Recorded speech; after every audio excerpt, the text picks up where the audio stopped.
Olá, meus amigos, minhas amigas, vamos lá para mais uma aula aqui pelo Singular Ângulo Vestibulares, essa nossa introdução do curso 2021. Então, vamos lá.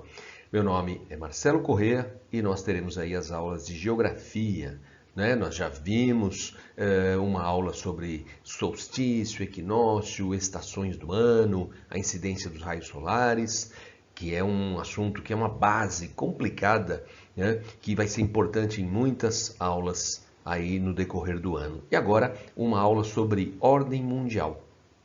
Também vai ser uma aula muito importante, vamos precisar de alguns conceitos aqui ao longo do ano. Então, vamos embora. Nova ordem mundial. Qual que é a proposta da geografia? A proposta da geografia é compreender o dia de hoje, compreender o que está acontecendo na atualidade, o que é, óbvio, algo extremamente complexo. Então, a geografia tem a sua metodologia, como outras áreas aí do conhecimento também as têm, não é? Então, a geografia parte, né, desse pressuposto das chamadas ordens mundiais. Então, nós vamos falar aqui basicamente em geopolítica. Vamos falar um pouquinho de globalização, vamos falar um pouco das questões ambientais, tá? Então, hoje, exatamente, nós não vamos estar aqui falando de geografia. Quando a gente fala em geografia, a gente fala, por exemplo, dos domínios morfoclimáticos, que é algo muito importante. O falecido Aziz Absaber, que falava muito nos domínios morfoclimáticos, que basicamente seria você entender o quê? O quanto o relevo participa da hidrografia, participa do clima e da vegetação. Mas não é estudar um pouquinho de cada. Não. Eu tenho que entender que relevo e hidrografia são coisas que um participa do outro, um interage com o outro. Não posso entender que o rio é responsável pela modelagem do relevo? Mas eu não posso também entender que a velocidade ou o próprio curso das águas tem tudo a ver com o relevo, com a declividade, por exemplo? Um relevo de maior, menor declividade, eu vou ter águas correndo numa velocidade maior, menor, e essa velocidade maior, menor, um traçado mais retilíneo, um traçado mais sinuoso, tudo isso vai também colaborar com a modelagem do relevo. Agora, dá para estudar a hidrografia sem o clima? Claro que não. Mas na evaporação da água dos rios, eu também tenho a chuva. Tá vendo? Então não tem, e obviamente não dá para ignorar a vegetação. A vegetação tem tudo a ver com o clima tem tudo a ver com a vegetação, né? E a vegetação ela é importante. Por quê? Porque ela protege o solo que armazena água, então tem a ver com os rios. Tá vendo? Então a geografia não estuda um pouquinho dessas quatro coisas. De novo, relevo, clima, vegetação, hidrografia. Né? Não é um pouco de cada, é o quanto cada um faz parte do outro. Né? E claro, é uma ciência humana, então nós temos que entender como a sociedade se apropria. Eu devo estudar a partir daí as relações sociais, relações econômicas, políticas, mas eu não posso me afastar, né, dessa parte que a gente costuma chamar de geografia física. Senão, pensa, qual outra área do conhecimento se dedicaria a esses temas?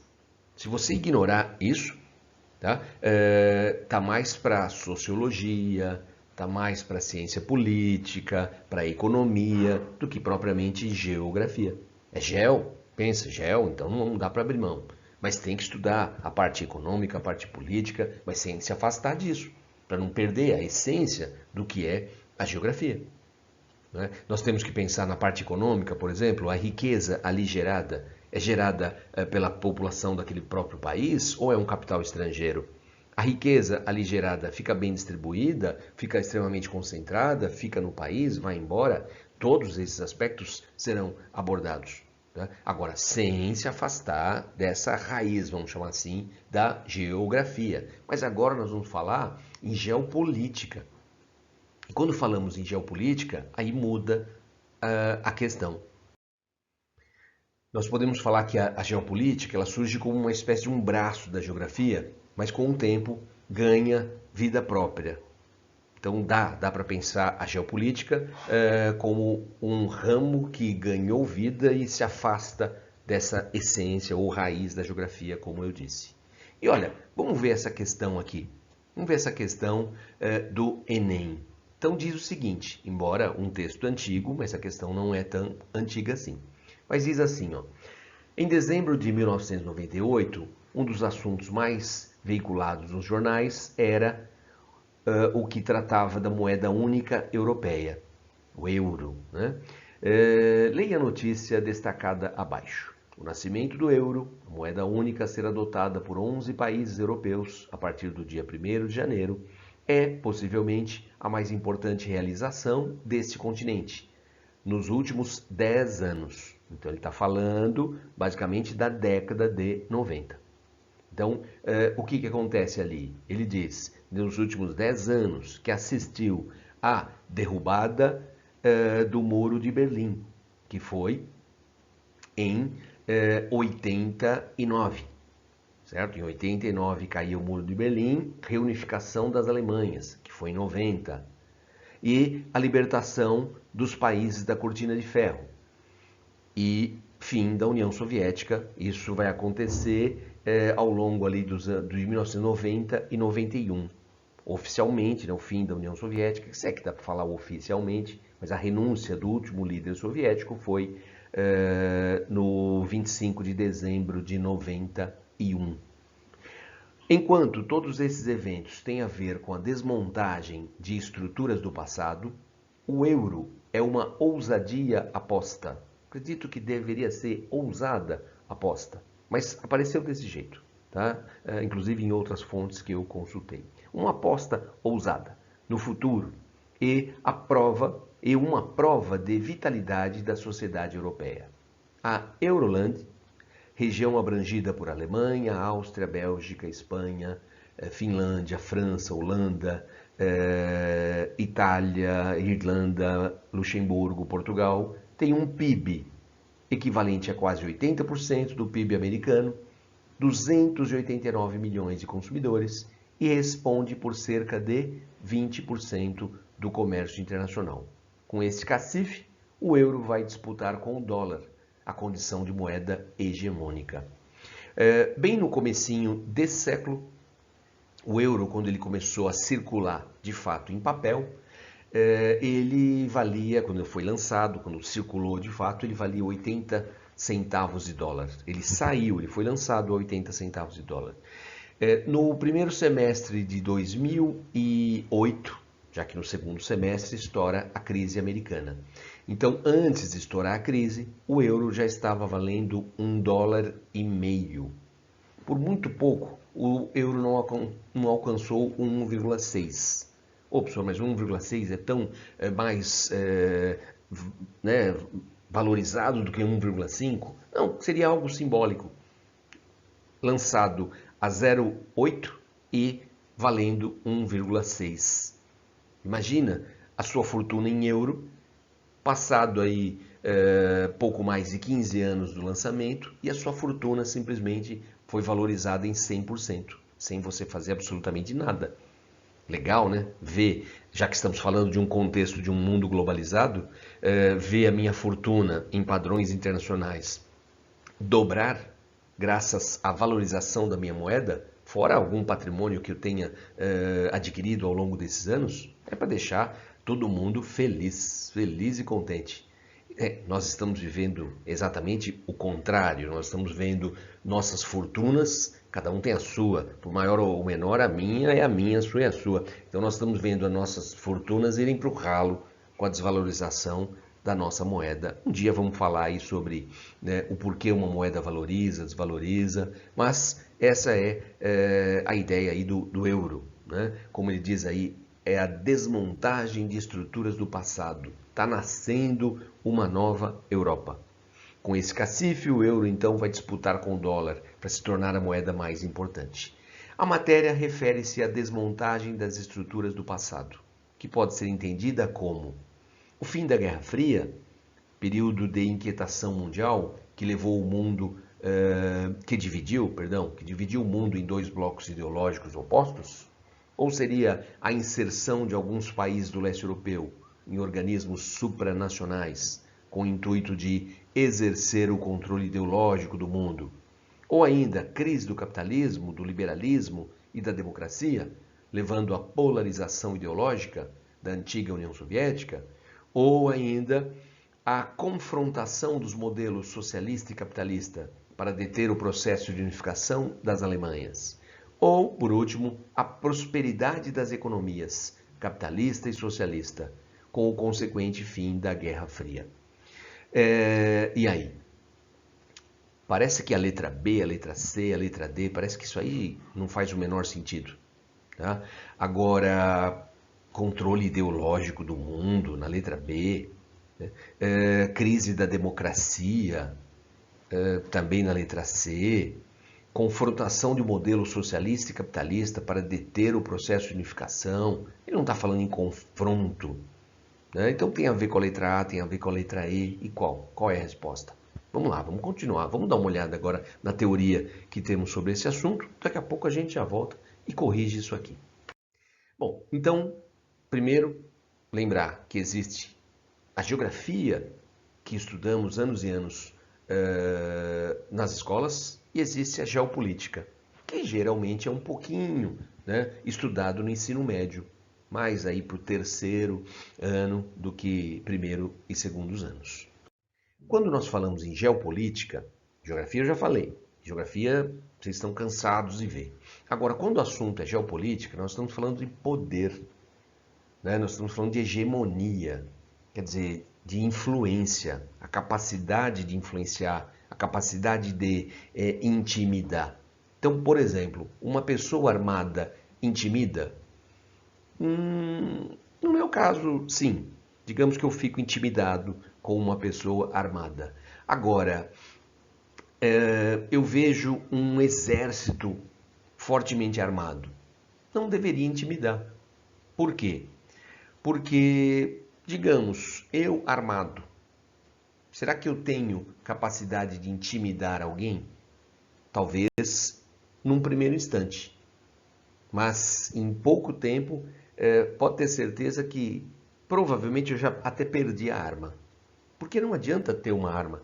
Você tem que ter habilidade.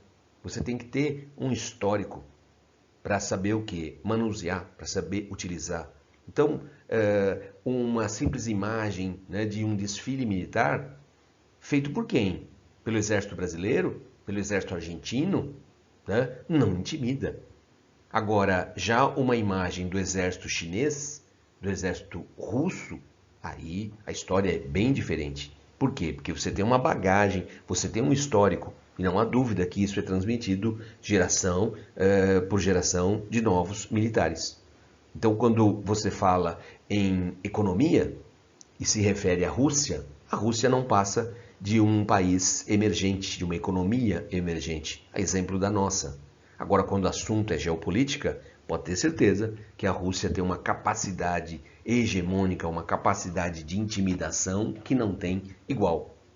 Por exemplo, né, terminou agora 4 sofridos anos do governo Trump. O Trump falava mal de todo mundo, exceto um líder. Quem? Vladimir Putin. Por que será? Um dia nós vamos descobrir o motivo disso.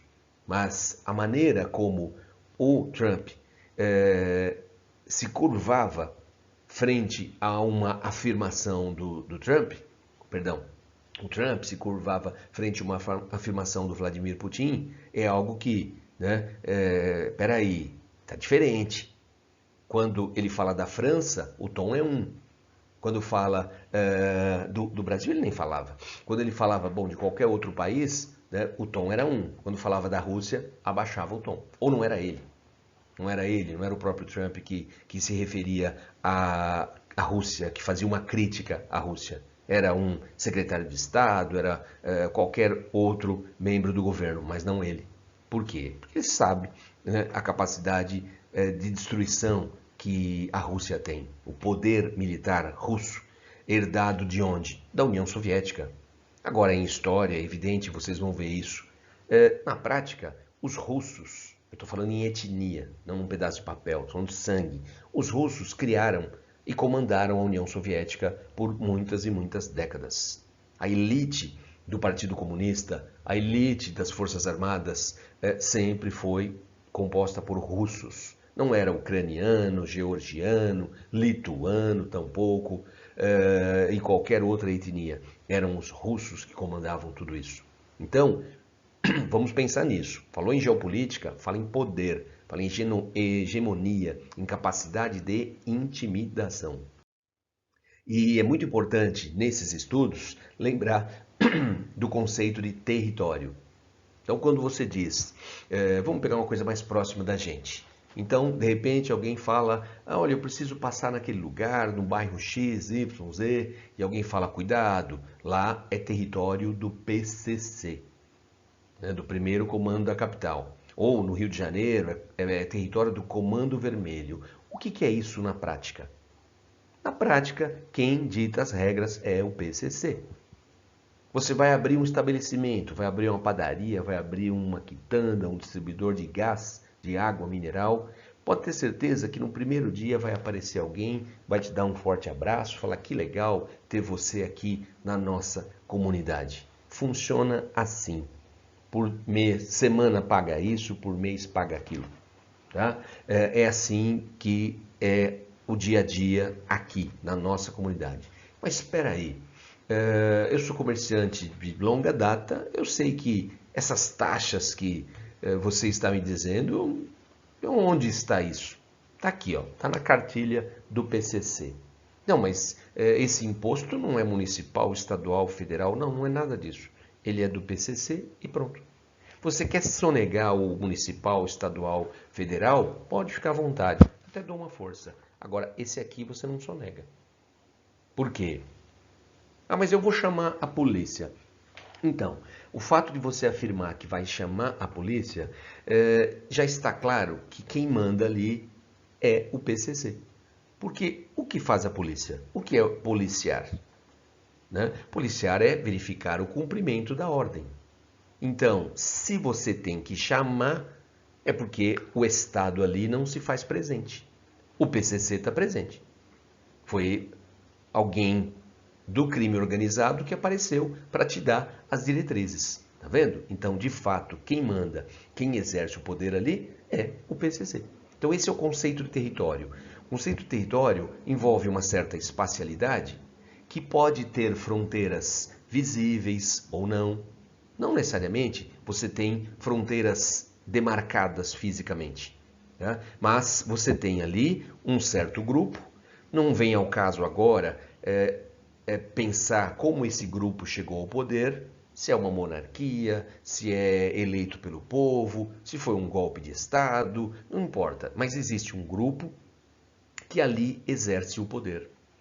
Então nós estamos falando no exercício de um poder global, nessa intimidação, no fato dos países terem essa ciência. Eles exercem, eles comandam o jogo. Isso é a geopolítica. O estudo disso é a geopolítica. Tá bom? Então o conceito de território é muito importante. Quando viajamos aí pelo interiorzão do Brasil, estou falando Mato Grosso, Tocantins, Pará, é até estranho para quem nunca foi. Você diz assim, você fica horas na estrada e não vê um carro. Pode parecer exagero, mas é de fato isso. E quando vê, dá até medo. Por quê? Porque você não sabe quem está nesse carro, o que ele pode fazer. E, peraí, há horas eu não vejo ninguém. E provavelmente vou ficar algumas horas sem ver ninguém. Então a gente, por um lapso, assim, um descuido, costuma dizer, isso aqui é terra de ninguém. Fala isso umas 2, 3 vezes que ninguém aparece para te dar um toque e para deixar bem claro que, olha, aqui funciona desse jeito. Então, pensa nisso, sempre conceito de território, de exercício do poder. Isso é importante para a gente. Quando nós queremos entender os dias de hoje, né, a atualidade, a gente fala da nova, atual ordem mundial. Mas o que é isso? Quando falamos em ordem mundial, nós estamos falando de ordenamento mundial. O que é o ordenamento mundial? Bom, basicamente é quem manda no mundo. Quem manda, por que manda e como manda. Vamos voltar uns 500 anos. Quem mandava no mundo? Portugal e Espanha. Portugal e Espanha dominavam a navegação. Consequentemente, dominavam as rotas comerciais. Dominou o comércio, dominou o mundo.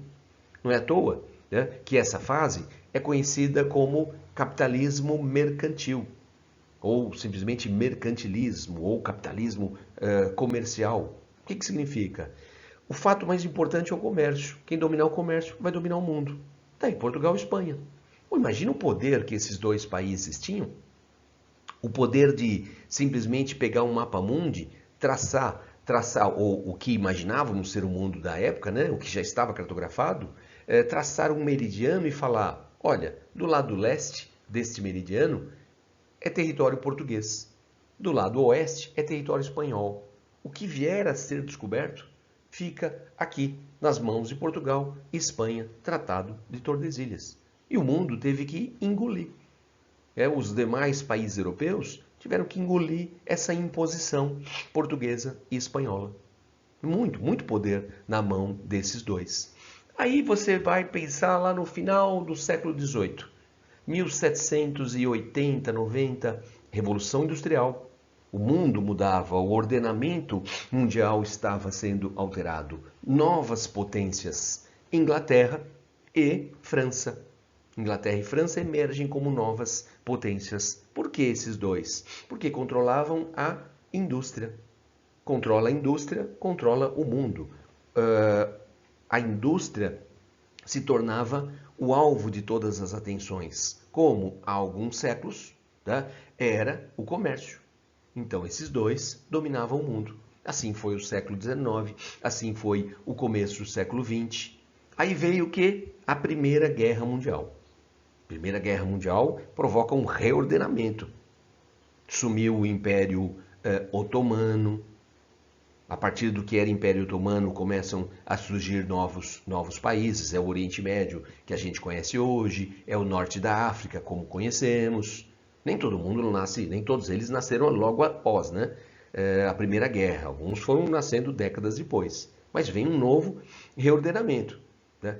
Com a Primeira Guerra Mundial, França e Inglaterra, né? Ou Reino Unido, né? Lembrando que a Inglaterra é um pedaço do Reino Unido. Então, França e Reino Unido, embora vitoriosos, é aquele tipo de luta que no final você fala, eu ganhei, mas eu tô um bagaço. Né? E ali você tem o quê? Um enfraquecimento dessas potências, o que acaba abrindo um espaço para outras potências darem início ali a um rearranjo do ordenamento mundial. Mas não há dúvida que após a Primeira Guerra, essa lógica, né, esse ordenamento geopolítico estava confuso. Então imagina um jogo, mas um jogo confuso, com regras, né, desencontradas e, óbvio, assim não fica. E aí logo temos o quê? A Segunda Guerra Mundial. Aí com a Segunda Guerra Mundial, terminada a Segunda Guerra, aí já está bem claro. O ordenamento mundial, o novo ordenamento mundial que surge com o término da Segunda Guerra Mundial, com a vitória dos aliados. Isso é o que nós chamamos de, hoje nós chamamos de velha ordem mundial. Nós estamos vivendo, é claro, uma nova ordem. Essa que nós chamamos de velha ordem é a ordem pós-Segunda Guerra Mundial. E como nós podemos descrever esta hoje chamada de velha ordem? Primeiro, podemos descrever como um período que foi de 45 a 91, ou podemos também usar uma outra data, 89, de 45 a 1989. O 45, beleza, é o fim da Segunda Guerra. Por que 89? É a queda do muro. A queda do muro de Berlim foi um fortíssimo indicador de que a União Soviética estava com seus dias contados. Outros acham que é melhor 91, porque 91 foi o último ano de existência da União Soviética.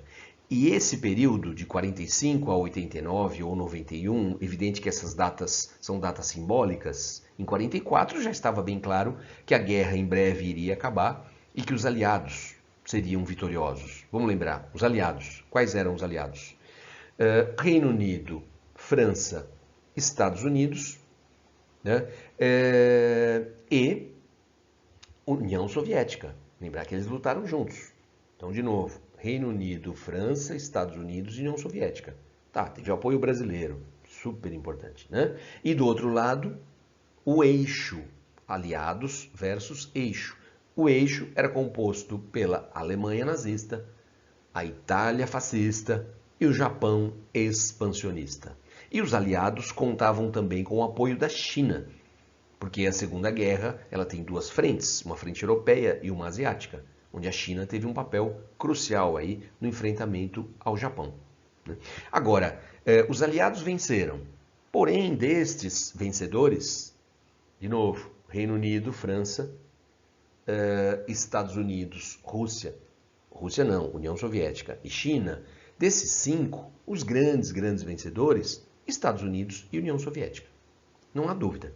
Terminada a Segunda Guerra, não há dúvida quanto ao poder econômico, sobretudo dos Estados Unidos, e o poder bélico da União Soviética. Vamos lembrar que boa parte do enfrentamento que leva a União Soviética, que leva a Alemanha nazista à derrota, esse enfrentamento se deu com tropas soviéticas. Tropas americanas chegaram muito próximo já do anúncio do fim da guerra. Então você tem ali, tudo bem, você tem o poderio também militar dos americanos, que em 1945 anunciam a bomba atômica. Anunciam e 2 semanas depois estão lançando em Hiroshima, mais uma semana, Nagasaki. Né? Mas ali, em campo, na batalha, na trincheira, ficou claro o poder soviético. Mas deixa a história trabalhar esses detalhes. É importante. A história vai ver isso. Então nós temos um mundo novo, um mundo que surge com o final da guerra. E um mundo que basicamente está nas mãos de dois, nas mãos dos Estados Unidos e da União Soviética. Esse é o mundo bipolar. Agora, você pode pensar assim, pô, professor, mas volta 500 anos, Portugal e Espanha. Volta uns 200 em Reino Unido e França. E não é bipolar. Por que agora, a partir de 45, se fala em bipolaridade? Se o mundo já estava dividido em 2, basicamente. Porque tanto Portugal quanto Espanha defendiam um mesmo modelo. Um modelo capitalista baseado no controle das rotas e, consequentemente, do comércio. E porque depois, com a Revolução Industrial, tanto França quanto o Reino Unido também defendiam um mesmo modelo. Um modelo baseado no capitalismo, o capitalismo focado nas mãos, né, da classe burguesa. Porque antes, boa parte das navegações era o Estado português, era o Estado espanhol quem financiava. Agora não. Agora você tem o comando da economia nas mãos da classe, da crescente, né, classe burguesa. Bom, então não havia uma oposição. Agora sim, terminada a Segunda Guerra, nós vamos falar em bipolaridade, por quê? Porque temos um mundo dividido. Temos um mundo onde você tem, de um lado, os Estados Unidos, o seu bloco, né, controlado pelos Estados Unidos e, óbvio, um bloco capitalista. E, do outro lado, temos a União Soviética, temos um bloco controlado pela União Soviética de países o quê? Países socialistas. Então, daí a oposição, capitalismo, socialismo. Vamos dar uma olhada nessa imagem aqui, ó. Nós temos aqui um retrato, típico retrato do mundo pós-Segunda Guerra, ou da velha ordem, ou do mundo bipolar. Aqui você tem a águia, o urso, né, simbolizando Estados Unidos e União Soviética, e ao mesmo tempo temos esses mísseis que mostram a corrida espacial e ao mesmo tempo, claro, uma demonstração do poderio de um arsenal nuclear. E o mundo ali, ó, eles debruçados, quer dizer, o mundo é deles. Então nós temos que entender a velha ordem como um jogo de poder, um jogo de poder hegemônico, né? Um jogo travado entre esses dois, com inclusive inúmeras regras. Inclusive hoje, como disse um ex-presidente francês, o Nicolas Sarkozy, ele disse: vivemos uma nova ordem, porém muitas das regras são regras da velha ordem. É como se tivéssemos um novo jogo, porém não temos com clareza as novas regras. E por décadas o mundo foi assim, dividido entre esses dois, dividido entre as superpotências Estados Unidos e União Soviética. Ambos, né, com um poder bélico suficiente para uma destruição completa. A expectativa de uma terceira guerra. Por décadas vivemos isso, a Guerra Fria. Guerra Fria era isso, era a expectativa de que uma terceira guerra mundial estava para começar, começaria a qualquer instante, seria um enfrentamento desses dois e que, óbvio, levaria ao fim, à destruição total. Assim era a velha ordem, a Guerra Fria. Por que Guerra Fria? Quando você diz que um documento é frio ou que uma nota é fria, ela é falsa. Mas por que falsa? A Guerra Fria era uma visão mais filosófica, né? Era uma guerra que estava na iminência de acontecer. A Terceira Guerra na iminência de acontecer. Mas tínhamos uma certeza, ela não aconteceria. Por quê? Porque seria a destruição dos dois. Seria cantar vitória e imediatamente morrer. Então, daí Guerra Fria, uma guerra que estava muito mais na aparência, mas claro que causava pânico. A expectativa de que ela pudesse acontecer, a Terceira Guerra, causava pânico, é claro. Mas uma guerra, né, ali onde na iminência ela vai começar, mas sempre vinha a notícia que um general americano tomou uma decisão sábia e que evitou a Terceira Guerra. E, lógico, todo mundo, né, éramos bombardeados com esse tipo de informação. Graças aos americanos, reina a paz. E com certeza, lá na União Soviética e nos demais aliados do bloco socialista, a história era a mesma, do heroísmo soviético. Era assim, sim, era a bipolaridade, o mundo bipolar. Olha aqui a capa da revista Veja, de 1962. Crise dos mísseis, o dia em que chegamos perto do fim. Aí no meio está Jimmy Carter, presidente norte-americano. À esquerda, Fidel Castro. À direita, Nikita Khrushchev. O nome Nikita no leste europeu ele é usado tanto para homens quanto mulheres. Então, o que aconteceu? Deixa para as aulas, evidente, né? Mas Fidel Castro chegou ao poder e negociou por baixo dos panos um acordo com a União Soviética. Um acordo do tipo, se eu me declarar socialista, né? Se eu implementar aqui uma semente do socialismo, do modelo soviético, de um só partido, o Partido Comunista, e o fim da propriedade privada, você me apoia? E o Khrushchev disse o quê? Eu apoio, mas só que eu vou cobrar um preço. Qual é o preço? Você, Fidel, vai me arrumar 4 localidades e eu vou instalar mísseis nucleares apontados para o território norte-americano. Esses mísseis chegaram eles foram desembarcados, eles estavam em solo cubano. Só que a inteligência americana descobriu. E o Khrushchev negou a existência dos mísseis. E o governo americano conseguiu provar. Imagens aéreas, fotos aéreas, mostravam que os mísseis já estavam em solo cubano. E aí, o que o governo americano afirmava? Se esses mísseis forem instalados, é uma declaração de guerra. Então, não tentem instalar, porque esses mísseis instalados em Cuba, eles chegariam até Nova York. Portanto, já passou sobre Washington, chegariam até a Califórnia. E, assim, os soviéticos teriam mísseis apontados para locais estratégicos americanos, e os americanos não teriam o mesmo. Então, eles teriam vencido a Guerra Fria. Se tornariam a única potência. Então, foi um momento tenso. Inclusive, o governo Carter pediu ajuda para principalmente o nosso vice-presidente, João Goulart, que esteve em Washington e que tinha boas relações com o Fidel. Para quê? Para dar uma acalmada no clima. Para convencer o Fidel Castro que a União Soviética tinha que retirar esses mísseis. Que a presença desses mísseis tão próximas ao território americano levaria ao início da Terceira Guerra Mundial. Então, por décadas, a expectativa era essa. Tem um filme dos anos 70 chamado Day After.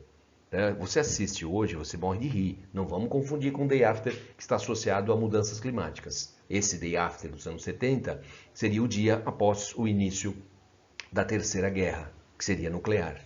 Então, era um mundo marcado pelo medo. O medo dessas duas superpotências se enfrentarem. E, em 89, nós vimos essa imagem que está aqui à esquerda. A população, tanto da Alemanha Ocidental quanto da Alemanha Oriental, a população se encorajando e avançando sobre o muro, destruindo, derrubando o muro com as próprias mãos, com a certeza de que o exército da Alemanha Oriental não faria nada. Por que o exército da Alemanha Oriental não faria nada? Porque os países do leste europeu, eles viviam sob influência soviética. E a situação da União Soviética em 88, em 89, já era uma situação tão delicada, tão decadente, que a população do leste europeu começou a se encorajar, começou a desafiar as forças soviéticas. Vamos lembrar que a Europa estava dividida por uma fronteira que era uma fronteira tão rigorosa que era conhecida como Cortina de Ferro. E nesse momento, 88, 89, muitos moradores do leste europeu desafiavam as autoridades e fugiam, porque não era possível sair do leste europeu. As pessoas não saíam, as pessoas fugiam. As pessoas não estavam, pouquíssimas pessoas estavam autorizadas a sair do leste europeu. Mas com o enfraquecimento soviético, as pessoas começaram a se encorajar. E isso aconteceu em 89, né? A queda do Muro de Berlim. Então, de uma forma simbólica, a queda do muro, né, é o fim da bipolaridade. Como uma potência hegemônica, a União Soviética já não existia mais. Então estava começando um novo ordenamento. Então eu coloquei a data 89 e 91. Né? Aí você fica à vontade. Como eu disse, não tem uma data única. É uma maneira de enxergar o mundo. Estava começando um novo ordenamento. Aquele ordenamento bipolar, com um clima de guerra, uma guerra nuclear que estava para acontecer a qualquer hora, aquilo acabou. Então está nascendo uma nova ordem e eu estou colocando até 2001. Já explico o porquê. A imagem da direita, ó. A imagem da direita é o 11 de setembro, quando essa imagem é o segundo avião. Quando ocorreu a primeira explosão, as pessoas não tinham ideia do que tinha acontecido. Tá? Alguns poucos minutos vem o segundo avião. Por quê? Porque veio a notícia de 4 aviões sequestrados simultaneamente. 4 aviões, mas até aí sequestro, simultâneo, chama atenção. Uma explosão, o que foi? Tudo muito rápido, foram poucos minutos após o anúncio do sequestro dos aviões. Uma explosão, né? Quem já esteve em Manhattan, não é que você tropece em jornalistas, mas se você olhar bem, você vai ver um ou outro jornalista transmitindo alguma coisa. Sempre tem alguém transmitindo algo ao vivo de Manhattan. Né? E então a explosão, e já começam a transmitir a explosão, né, dessa torre, a torre à direita. E logo vem o segundo avião. Pô, acabou o mistério. Já sei o que foi a primeira explosão. Foi o primeiro avião. O terceiro avião já estava chegando em Washington. Estourou lá nos muros do Pentágono. E o quarto avião, aquele que iria para a Casa Branca, esse caiu. Até hoje é um mistério a queda desse quarto avião. Bom, e com isso, com essa série de atentados no 11 de setembro, aquela visão que nós tínhamos de um mundo unipolar, porque o mundo era bipolar, décadas de bipolaridade. Um dos polos desapareceu, então nós acreditávamos que estávamos vivendo uma nova ordem e ela seria unipolar. Né? Com os atentados do 11 de setembro, essa unipolaridade já é colocada em dúvida. Será que o mundo está nas mãos de uma superpotência? Será que temos uma só superpotência? Uma superpotência permitiria algo desse tipo? Né? Mais tarde, eles conseguiram cruzar informações e identificar que os autores dos sequestros, eles prepararam esse atentado por exatamente 10 anos. Por 10 anos eles viveram em território norte-americano e prepararam esses atentados. E a inteligência americana não percebeu? Por volta de 96, teve um atentado também nas Torres Gêmeas. Terroristas conseguiram levar um furgão carregado de explosivos até o estacionamento de uma das torres e acionar. Espera aí, como que você carrega um furgão com explosivos? Não é o exército que monitora compra e venda de explosivos? Não viu? né? Como que você circula por Manhattan com um furgão carregado de explosivos? Como que você entra no estacionamento das Torres Gêmeas? Espera aí, quando eu penso em exército, eu penso em inteligência. Se eu falo que o mundo é unipolar, que só há uma potência, essa potência deveria medir cada passo, ouvir cada palavra, relacionar todos os dados coletados. Então, os atentados serviram para mostrar que o mundo parece que não é unipolar. Mas por uma década, praticamente uma década, o mundo foi, ou deu a impressão que foi. E essa década foi muito legal. Essa década, ela foi marcada, né, década de 90, portanto, ela foi marcada pelo início da globalização, e nós tínhamos uma visão muito ingênua da globalização, como representada aqui, ó, na imagem à esquerda. A globalização como portas se abrem, o mundo conectado. Poxa, era tão difícil ter uma linha telefônica nos anos 80. Linha telefônica era coisa de classe média. Tá? A grande maioria das casas brasileiras não tinha linha telefônica.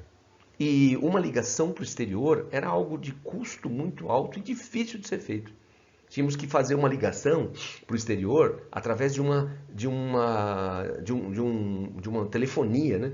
Nós ligávamos, e aí ficou sempre uma profissão associada à mulher, né? A telefonista. Nós ligávamos para uma central telefônica, passávamos o país, o código de área, o número e aguardávamos que eles completassem a ligação.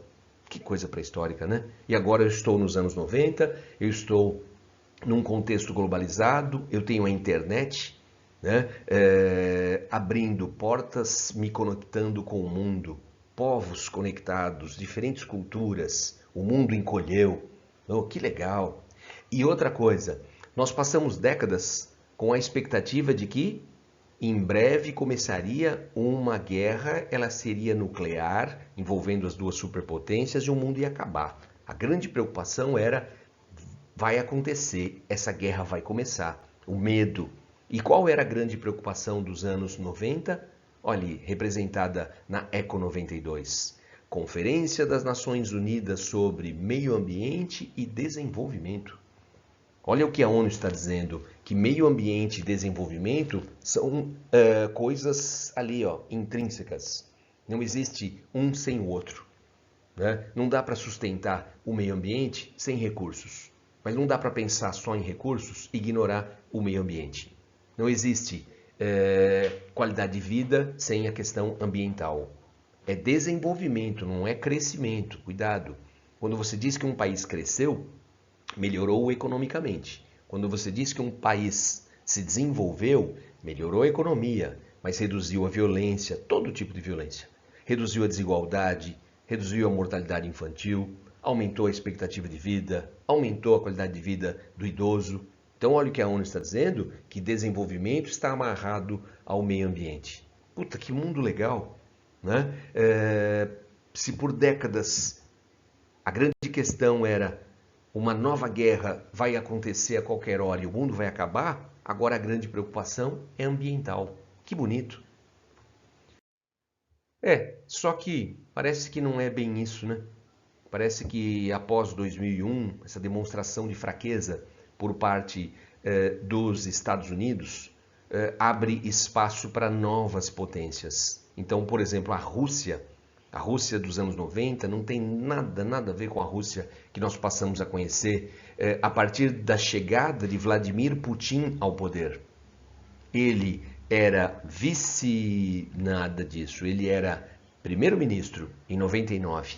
Tá? E na eleição seguinte, ele é eleito presidente. Então, quando ele assume a presidência, ele muda as regras. Ele começa a mostrar que a Rússia não é um emergente, não é um mero exportador de petróleo e gás, que a Rússia ela é a herdeira da União Soviética. E ele começa a reerguer a Rússia exatamente nos moldes soviéticos e deixar claro o poder bélico que tem, né? Inclusive recuperando o orgulho russo. Aqui na foto do meio temos o George W. Bush, né? Porque o George Bush governou na virada dos anos 80 para os anos 90, o pai dele, que morreu há pouco tempo. Esteve aqui, inclusive, na Eco 92. E o George W. Bush, ele assume em 2001. Ele assume no ano do atentado das Torres Gêmeas. E na sequência vem Barack Obama. Então, o governo Bush foi um governo horroroso, foram 8 anos onde a economia americana foi largada às traças, ou como dizem, deram o galinheiro para uma raposa comandar, e enfraqueceu bastante a economia americana nesse período, né, dos 2 governos do Bush, porque ele passou 8 anos literalmente com sangue nos olhos tentando capturar os autores dos atentados do 11 de setembro, sobretudo o Bin Laden, e não conseguiu. A tentativa de captura e posterior assassinato do Bin Laden se deu no governo Obama. Mas foi um governo, economicamente falando, né? O governo Bush foi péssimo, e isso abre espaço para novas potências econômicas. Podemos falar dos BRICS, sobretudo de quem? Da China. Aí vem a China, especialmente a China governada por ele, aí, ó, Xi Jinping, que assumiu no início desta década. Desta não, já estamos em 2021. Opa, assumiu, estamos começando agora uma nova década, né? Mas assumiu no início da década passada e começa a mostrar que a China, ela não tem a função que nós imaginávamos naquela primeira década, né? Nós achávamos, que coisa ingênua, né? Que a função da China era produzir aquilo que as grandes potências não queriam produzir. E a China tem planos bem mais ambiciosos. E nós estamos vendo isso agora. Ele, Xi Jinping, o atual líder chinês, ele tem exatamente os poderes que teve Mao Tse-tung, o líder, o criador da República Popular da China. Jamais um líder chinês teve, por parte do partido, o poder que esse líder tem atualmente. Só que Mao Tse-tung tinha poder, mas tinha uma China economicamente muito fraca. Ele tem os poderes de Mao Tse-tung, mas com um exército fabuloso, um exército que em, no máximo, uma década e meia estará ali, ó, páreo com o exército norte-americano, que tem um diferencial, é fato, um diferencial de ter bases por todos os continentes. Isso dá um peso estratégico único. Mas ele tem em suas mãos um exército fabuloso e uma economia que cresce, né, até é uma forma de se referir a quando um país cresce muito, né, você até fala, está num ritmo chinês. Então o poderio da China e o poder que a China tem aí pela frente, né, é absurdo. Vai passar a economia norte-americana. É inevitável que a China se torne a primeira economia do mundo. Mais algumas poucas, talvez uma década, 2 no máximo, e será a maior economia do mundo. Não tem como frear. Estamos vendo aí a briga pelo 5G. Os americanos estão atrasados, os americanos pararam no tempo, no sentido tecnológico. Sim, é o país que mais desenvolve tecnologia ainda. O segundo já é a China. Estamos vendo aí na corrida da pandemia, onde estão os grandes laboratórios americanos? A China já tem a vacina, né? Então, é um novo mundo. De 2001 para cá, a demonstração de fraqueza a partir dos atentados é um novo mundo. Tem algo diferente. Temos novas grandes potências. A Rússia, com seu poder bélico nas mãos desse novo czar, desse novo grande líder, que vem recriando, né, o país nos moldes soviéticos, como eu já disse. Essa nova China e os Estados Unidos enfraquecido. E essa realidade, essa nova ordem, é o medo com relação ao neoterrorismo. Bin Laden foi morto, mas ele tem aí os seus seguidores, não há dúvida. A Al-Qaeda está aí, e não só a Al-Qaeda, o Estado Islâmico, que realizou um novo atentado agora, estamos falando do início de fevereiro. O Estado Islâmico não acabou, ele acabou na Síria, no Iraque, mas ele está sendo reerguido, principalmente na África, um lugar chamado Sahel. Sahel é a transição do deserto para a savana, logo vamos falar deste lugar. Então é uma das grandes preocupações, não há dúvida. E exatamente nessa nova ordem, a gente vê que a globalização não é aquilo que nós imaginávamos. Foi algo ingênuo O Milton Santos, o falecido Milton Santos, no seu último livro, o título, Por uma Outra Globalização. Por quê? Porque a globalização que a gente vê, infelizmente, não é aquela aproximando os povos. A globalização que a gente vê é esta, é a globalização das grandes corporações, é a globalização do capital e não a globalização do ser humano. O que a gente vê através da rede de computadores não é pessoas se aproximando, não são culturas se aproximando, mas o contrário, é uma cultura que tenta se impor, tenta mostrar que é superior às demais. Um horror. Mas é o que a gente vê, a globalização do capital, o ser humano está distante disso. Nós vimos e nos empolgamos com o Acordo de Paris. Então, na época, o presidente francês, François Hollande, né, temos aqui ó, embaixo da palavra França, né, aí à direita, ele, o presidente francês da época, e embaixo da palavra Paris, Ban Ki-moon, o líder sul-coreano, o secretário-geral da ONU na época. Então, aquela alegria, né, de mais de 190 países concordando que a saída é essa. A saída agora é essa. Todos nós vamos reduzir a emissão de gases de estufa. 2015, já estamos em 2021 e quase nada daquilo foi posto em prática. Toda aquela empolgação do Acordo de Paris está aí. O atual presidente francês, Emmanuel Macron, ele disse recentemente, precisamos de um novo Acordo de Paris. Em 5 anos, muita coisa muda. De repente, colocar o Acordo de Paris em prática já não trará os benefícios. Por quê? Porque o mundo mudou. E aqui, outra preocupação enorme dessa nova ordem são as fake news. Não é uma mentira. Fake news é quando você mente, quando você distorce, mas você tem uma meta, você tem um objetivo com essa mentira. Por exemplo, essa matéria do jornal Folha de São Paulo, através da agência Lupa, mostrando que todos os argumentos que o Trump usou para que o país abandonasse o Acordo de Paris, tudo aquilo foi mentira. Olha lá, checadores americanos colocaram à prova diversas frases do discurso feito pelo presidente norte-americano. Ele mentiu, mas é uma mentira que agrada ao seu eleitorado, né, dando a justificativa do rasgar o Acordo de Paris. Então, nós vivemos a era das fake news. Então, não vai entender fake news como mentira, simplesmente. Você está produzindo uma mentira, mas essa mentira tem um propósito. Destruir uma empresa, destruir um governo, destruir um país, destruir uma pessoa. Então, é a era das fake news. E, obviamente, vivendo a era do Covid-19. De como vai ser o mundo, o novo normal, como alguns estão dizendo. Como vai ser o mundo após. E quando vai ser esse pós-pandemia? E essa preocupação atual com as variantes do coronavírus, a eficácia da vacina, primeiro o acesso à vacina, depois a sua eficácia. Então, essa é a nova ordem. Né? É a China, é a Rússia, Estados Unidos, óbvio, temos essas 3 potências. A potência da Rússia é no sentido geopolítico exclusivamente. Da China é geopolítico e econômico. Estados Unidos, os 2. Né? É essa globalização que não atende ao ser humano, atende ao capital. É a preocupação com o terrorismo, sobretudo esse radicalismo de grupos islamitas. Depois eu vou explicar por que islamita, porque eles não são muçulmanos. Isso é uma completa distorção do Islã.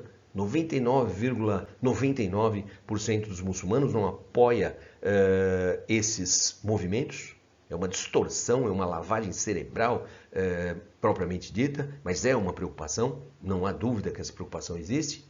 E a preocupação, claro, em torno da pandemia. É isso que nós temos. Aí essa questão eu acho que fica tranquila. Quando ele fala aqui ó, em desmontagem das estruturas do passado, está nascendo uma nova Europa, a Europa do euro. O que é essa desmontagem das estruturas do passado? É o fim da Guerra Fria.